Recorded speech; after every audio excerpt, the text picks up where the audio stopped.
Hello, my name is Mitchell Geisler, and this is your 2-minute fire safety drill. Today we are talking about smoke detectors. Smoke detectors, when installed properly and maintained, play a vital role in reducing fire-related deaths and injuries.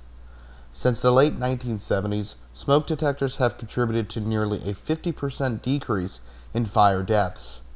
It is estimated by a survey from the National Fire Protection Association that 890 or more people could be saved each year if all homes are equipped with working and well-maintained smoke detectors. Smoke detectors come in many shapes and sizes, and you should definitely consult with your local fire department for detailed answers to the questions that you may have.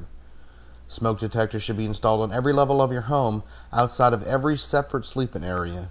New homes require a smoke detector in each sleeping room and must be interconnected. The advantage of interconnected smoke detectors is that all smoke detectors will sound if smoke is indicated in another location of your home. If someone in your home is deaf or hard of hearing, consider installing smoke detectors that also have flashing strobe lights or a vibrating accessory. Smoke detectors should be mounted high on the walls because smoke rises. Ceiling-mounted smoke detectors should be mounted at least 4 inches away from the nearest wall. Wall-mounted smoke detectors should be mounted 4 to 12 inches from the ceiling.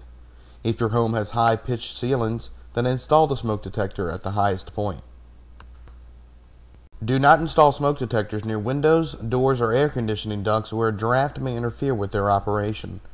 Never paint your smoke detectors or apply any type of stickers or decorations.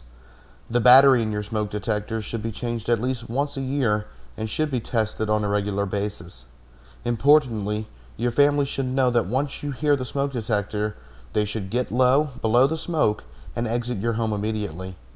Families should have a plan of what to do and where to meet, and practice this plan often. We have offered you some basic information on smoke detectors, but encourage you to get more information from our smoke alarm section of our fire safety page. Also, if you have any additional questions, please contact us at fireprevention@stfpd11.org or drop us a line. For all of us at St. Tammany Fire Protection District Number 11, this is Mitchell Geisler, and this has been your 2-minute fire safety drill.